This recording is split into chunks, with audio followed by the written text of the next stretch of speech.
हाँ बोल, टाँके लगाने? नहीं, पीको करवाना है।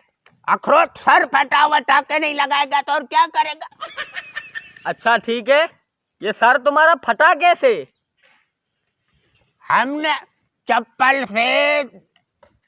चप्पल से दीवार में कील ठोक रहा था। वो दरिया खान है ना, खबीज का बच्चा, हाँ उसने बोला लाला खोपड़ी इस्तेमाल कर, खोपड़ी। तो हम भी शुरू हो गया, तुम धड़ाधड़ तुम। अच्छा ठीक है, चाय वाय पियोगे बताओ? हाँ, एक हमारे को और मसला है, वल्लाह कसम हम भूल रहा था।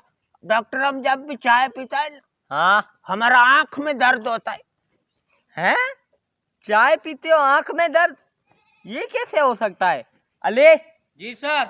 इसके लिए चाय लेके आओ एक कप। ये लो सर।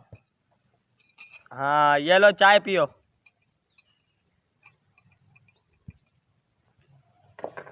दर्द हो रहा है डॉक्टर साहब, बहुत दर्द हो रहा है। अरे अलादीन की औलाद, कप में से चम्मच तो निकाल पहले। वल्लाह ये मसला था, हम तो ऐसे ही पीता था इसलिए दर्द होता था। हाँ ठीक है।